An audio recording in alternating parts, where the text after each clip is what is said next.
kita belajar dari 9 Ramadannya Nabi Shallallahu Alaihi Wasallam, banyak aspek, banyak sisi, banyak hal yang bisa kita gali. Dan disitulah kita belajar bagaimana dalil-dalil yang ada ini kita biasakan untuk kita jadikan rujukan secara benar dan utuh, supaya melahirkan pemahaman yang benar dan utuh. Assalamualaikum warahmatullahi wabarakatuh. Sahabat Teras Dakwah rahimakumullah. Innal hamdalillah nahmaduhu wa nasta'inuhu wa nastaghfiruh wa na'udzu billahi min syururi anfusina wa min sayyiati a'malina may yahdihillahu fala mudhillalah wa may yudlil fala hadiyalah wa asyhadu an la ilaha illallah wahdahu la syarikalah wa asyhadu anna Muhammadan abduhu wa rasuluh. Allahumma shalli wa sallim ala nabiyina Muhammad wa ala alihi wa sahbihi ajma'in, amma ba'd. Sahabat Teras Dakwah dimanapun berada, keberadaan kita sebagai hamba Allah tidak boleh membuat kita bosan, malas untuk memuji Allah SWT. Memuji Allah atas limpahan nikmat dan karunia yang begitu banyak. Nikmat dan karunia yang begitu melimpah yang tidak mungkin kita hitung jumlahnya. Salawat serta salam mudah-mudahan senantiasa terlimpahkan pada Nabi Allah Muhammad Sallallahu Alaihi Wasallam, pada keluarganya, para sahabatnya, dan siapapun yang senantiasa menegakkan sunnah-sunnahnya sampai akhir zaman. Sahabat Teras Dakwah rahimakumullah, kalau kita melihat pada Ramadan yang dijalani Nabi Sallallahu Alaihi Wasallam, maka cara menghitungnya kita melihat dari rentang, dimulai dari kapan syariat ibadah puasa itu diwajibkan, kemudian kapan Nabi SAW wafat. Kita bisa temukan baik riwayatnya Imam Ibnu Jarir At-Tabari, kemudian kalau ada ulama berikutnya ada Imam Ibnu Katsir, Imam Zahabi, dan sederet nama ulama yang menyebutkan bahwa syariat puasa Ramadan pertama kali diwajibkan kepada umat ini, kepada Nabi Muhammad SAW, ini baru pertama kali disyariatkannya pada tahun kedua Hijriah. Kalau kita lihat perjalanan kehidupan Nabi Shallallahu Alaihi Wasallam dari sejak beliau lahir sampai dengan wafat usia 63 tahun bisa dibagi menjadi dua. Ada periode Mekah 40 tahun dan ada 23 tahun di periode Madinah. Maaf, ada 40 tahun sebelum dia jadi Nabi dan Rasul, dan ada pasca jadi Nabi dan Rasul. Setelah jadi Nabi dan Rasul yang 23 tahun dibagi menjadi dua, 13 tahun di Mekah dan 10 tahun di Madinah. 10 tahun di Madinah ini kita bisa temukan ada begitu banyak syariat yang ditetapkan. Salah satunya puasa Ramadan. Dan kalau mencermati apa yang disampaikan oleh Imam Ibnu Qayyim dalam Zadul Ma'ad, beliau menuturkan bahwa puasa Ramadan ini disyariatkan dengan sebelumnya Allah mengkondisikan agar orang siap berhadapan dengan kewajiban ini, bertemu dengan kewajiban yang sebetulnya tidak berat, tetapi perlu pengkondisian, karena syariat tidak semuanya ringan. Ada syariat yang agak berat dan ada syariat yang agak berat lagi atau semakin berat. Nah, puasa Ramadan yang disyariatkan pada tahun kedua Hijriah sampai dengan tahun ke-10 Hijriah untuk melihat 9 Ramadan Nabi SAW ini menjadi acuan bagi siapapun di antara kita yang ingin melihat bagaimana Ramadannya Rasulullah SAW. Maka kalau kita ingin belajar dari Rasulullah SAW, kita melihatnya dari 9 Ramadan nih, Ramadan tahun kedua sampai dengan Ramadan tahun ke-10. Kita akan temukan di situ banyak hal. Yang ingin belajar tentang puasa bisa dari situ, yang ingin belajar tentang tarawih juga dari situ, yang ingin belajar tentang iktikaf juga dari 9 Ramadan ini, semuanya dari 9 Ramadan ini. Maka kalau kita sudah bisa pahami bahan dasarnya, tinggal kita masuk ke bahasan berikutnya, bagaimana kita menjalani puasa ini, kemudian bagaimana kita mengisinya, untuk kita belajar dari pengalaman tersebut. Karena apa yang dijalani Nabi SAW selama 9 Ramadan ini jadi modal penting, jadi bahan dasar untuk kita melaksanakan puasa seperti yang pernah beliau terapkan, termasuk merespon kalau seandainya ada kejadian-kejadian, ada peristiwa-peristiwa, ada masalah-masalah yang mungkin muncul yang belum pernah terjadi sebelumnya. Dan jawabannya dari mana? Kita bisa temukan dari Sirah Nabawiyah di 9 Ramadan ini. Nah, 9 Ramadan ini, kalau mau kita lihat ilmu yang kita libatkan, ada 2 bagian, ada Sirah Nabawiyah, kemudian ada ilmu lain yang mau kita kaitkan dengan bahasan ini. Kalau kita bicara fikih, maka di sini fikih. Fikih yang akan jadi bahan untuk mengkaji bahasan-bahasan ini, fikih yang kita harapkan adalah fikih yang seperti yang pernah dikenalkan oleh para ulama, membahas bahasan-bahasan ini secara utuh dan tidak diambil potongan-potongannya secara parsial sehingga pemahaman jadi tidak utuh. Misalnya, tidak mungkin kita membahas salat tarawih hanya mengandalkan 1 Ramadan sementara ada 9 Ramadan. Tidak boleh kita menyimpulkan bahwa puasa Ramadan itu adalah ibadah yang tidak disyariatkan. Salat tarawih di bulan Ramadan tidak disyariatkan secara berjamaah dengan alasan bahwa tidak ada contohnya dari Nabi SAW. Kalau mengambil 1 Ramadan, iya, bisa jadi tidak ada contohnya. Tapi kalau ingin menangkap secara utuh, kita dapatkan ada 9 Ramadan yang menjadi modal untuk kita memahami bahasan ini.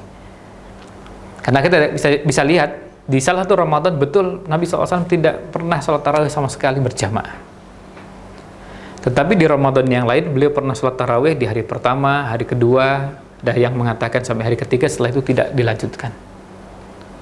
Tapi di Ramadan yang lain juga kita menemukan ada di mana Nabi SAW melaksanakan sholat tarawih juga bukan di awal Ramadan, tapi justru di akhir Ramadan. Jadi beliau pernah sholat tarawih mulai dari tanggal 1 sampai 22 Ramadan, beliau sama sekali tidak melaksanakan tarawih berjamaah bersama para sahabat. Yang kita maksudkan tarawih berjamaah bersama para sahabat. Nah, kemudian pada saat Ramadan berikutnya,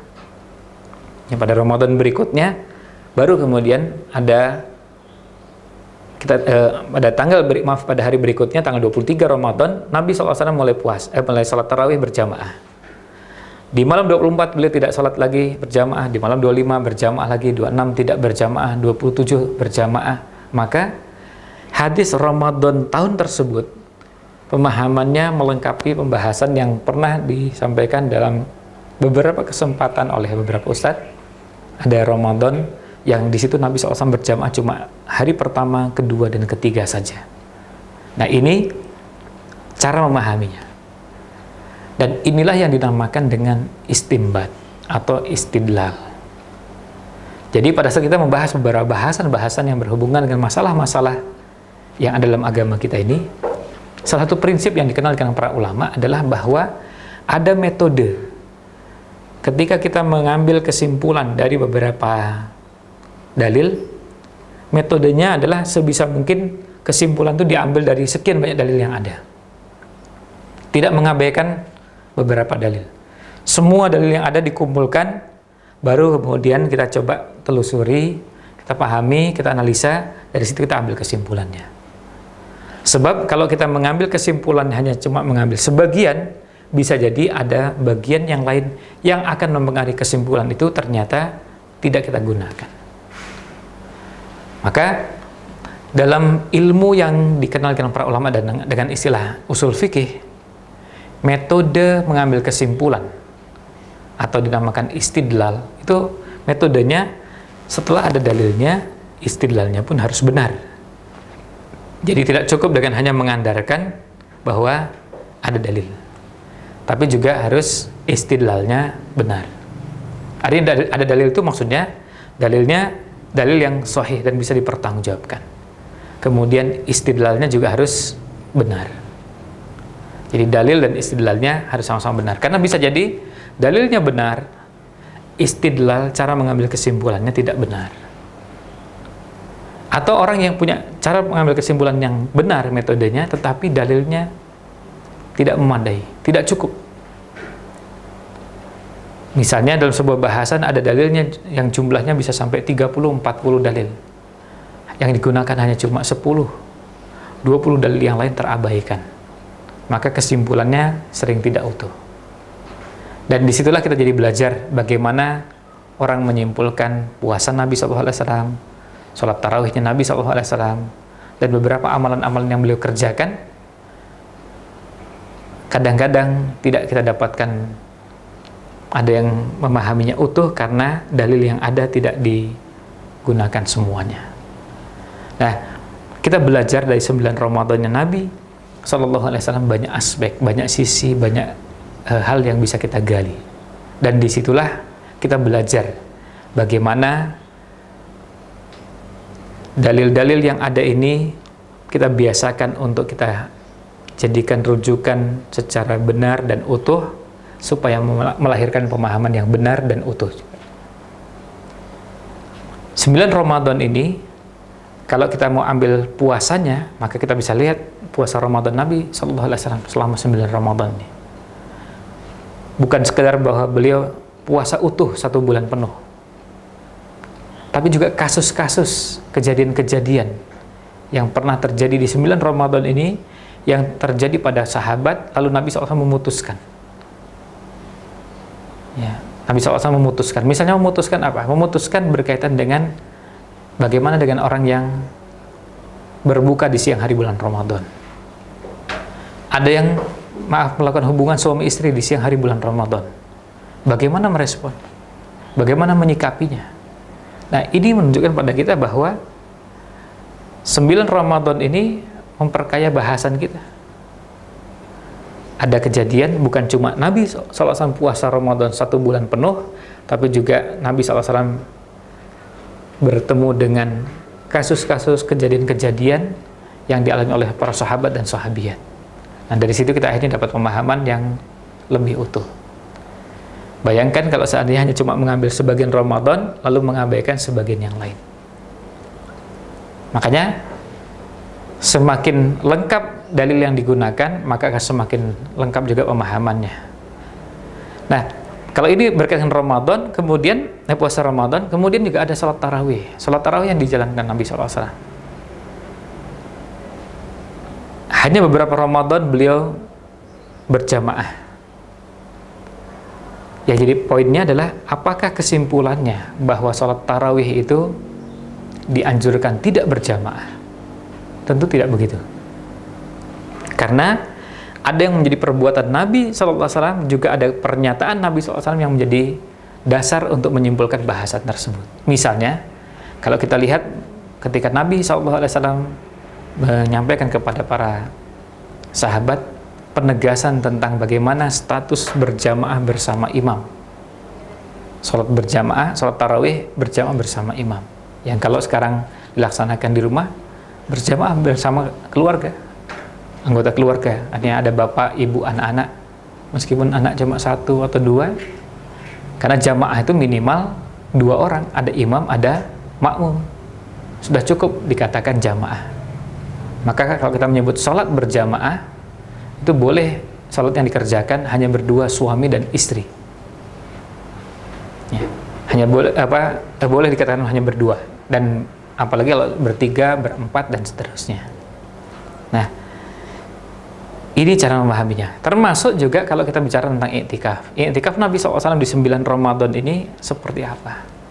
Ketika kita dapati bahwa Nabi SAW i'tikaf di setiap tahun bulan Ramadan.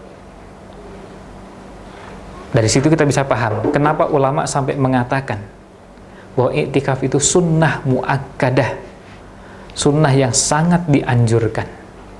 Kenapa demikian? Karena memang Nabi SAW menganjurkan untuk i'tikaf, tapi beliau juga mempraktekannya setiap tahun. Beliau praktekannya setiap tahun.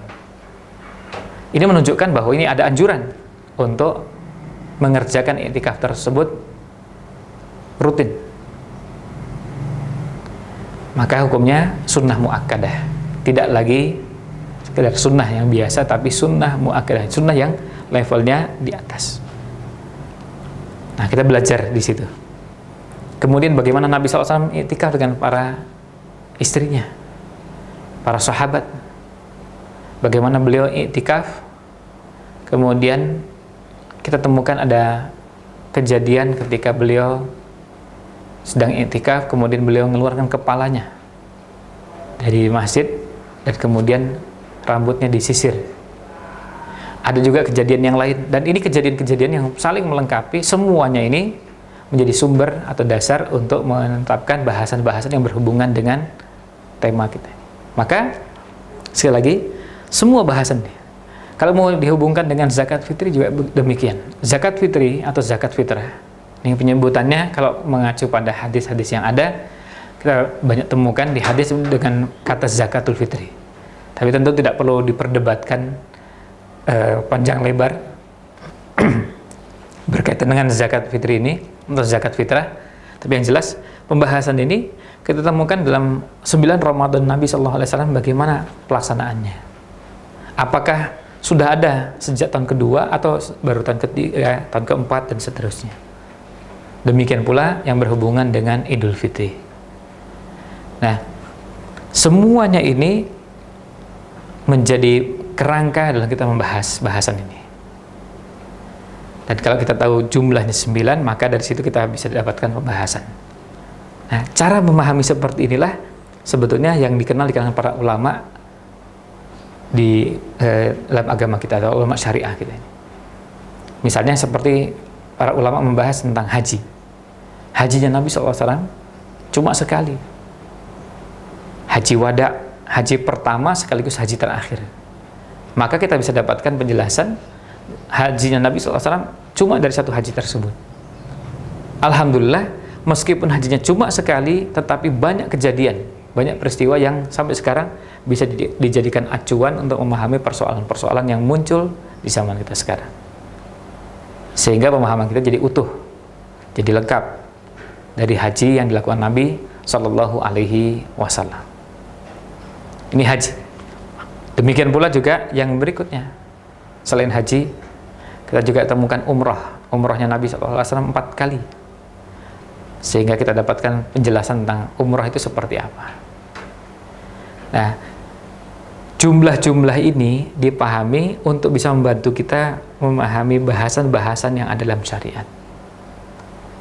Sehingga kadang-kadang kita perlu meluruskan ketika orang membuat statement dan statementnya berangkat dari basis data yang salah atau pemahaman tentang data yang salah. Misalnya, ketika ada orang mengatakan, dan pernyataan ini pernyataan yang perlu ketelitian dalam penyebutan ungkapannya.